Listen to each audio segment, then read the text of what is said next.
sentimen. Jadi pencocokan dan penelitian serentak dilakukan di 171 daerah baik provinsi, kabupaten, kota di Indonesia yang menyelenggarakan pilkada tahun ini. Gerakan coklit serentak bertujuan untuk meningkatkan kualitas daftar pemilih.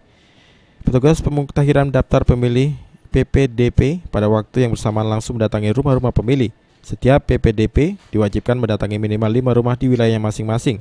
Demikian juga PPS, PPK, serta KPU diwajibkan untuk bersama-sama PPDP mencoklit ke 5 rumah warga. Untuk pemilih yang belum atau memiliki KTP elektronik, PPDP nantinya akan memeriksa kartu keluarga atau KTP pemilih untuk memastikan yang bersangkutan memang penduduk setempat. Sedangkan terkait dengan pemilihan yang sama sekali tidak memiliki dokumen kependudukan, PPDP tidak perlu mendaftar, tapi menyarankan yang bersangkutan untuk segera mengurus administrasi kependudukan di Dinas Dukcapil. Hasil kerja gerakan coklit serentak tersebut nantinya akan direkapitulasi oleh KPU Sumsel dan dilaporkan ke KPU RI.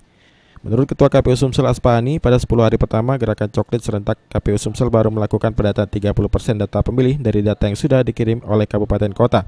Secara keseluruhan, tahapan coklit pilkada serentak akan berlangsung hingga tanggal 18 Februari.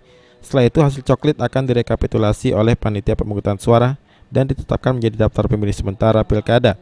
Juta itu paling tidak kita harus selesaikan sepertiganya, sekitar 2 juta mata pilih atau pemilih itu sudah kita kunjungi dan kita sudah coklit. Semua berjalan sesuai dengan jadwal, saya optimis akan lebih dari 30% untuk evaluasi 10 hari pertama. Pemilih yang belum memiliki identitas diri, ya kita dorong untuk mereka mengurus cepat untuk perekaman agar mereka mendapat. Susan Oktaria, PAL TV.